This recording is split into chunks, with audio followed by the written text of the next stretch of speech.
triathlon competition. Ang natigayon baguhay pa lamang, diin mo kabat ngadto sa 50 ka mga bata ang may partisipar sa maong competition. Banban.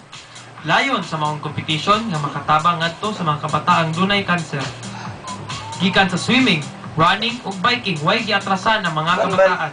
This is to teach the kids to be physically fit and active, at the same time teaching them how to share their blessings to others who are in need, especially those yung mga bata na may sakit. And then those na wala pang sports, you can try it. You start with swimming, then try a little biking and running, and then mix that together. You get a triathlon there. Sa maong sport, nag-enjoy gayud ang mga kabataan sang dinhi na develop ang ilang sportsmanship. So ano nag-encourage yun na magsali sa triathlon? Kasi nakaka-enjoy at nakaka-challenge sa triathlon at swimming, pati biking, pati running po. Favorite sports ko rin. Apa na maong competition, dili lang alang sa mga bata, kundi alang usab ngadto sa mga parents nga gustong sulayan ang triathlon.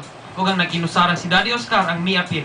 May it be sa swimming, sa running, and biking, and also parents na para maengganyo ang anak, they should give time also to attend this kind of event. Well, mga kapuso, bata man o hamtong, mas maayo nga mag-involve kita sa isang klase sa sports. Yun. Balik ko.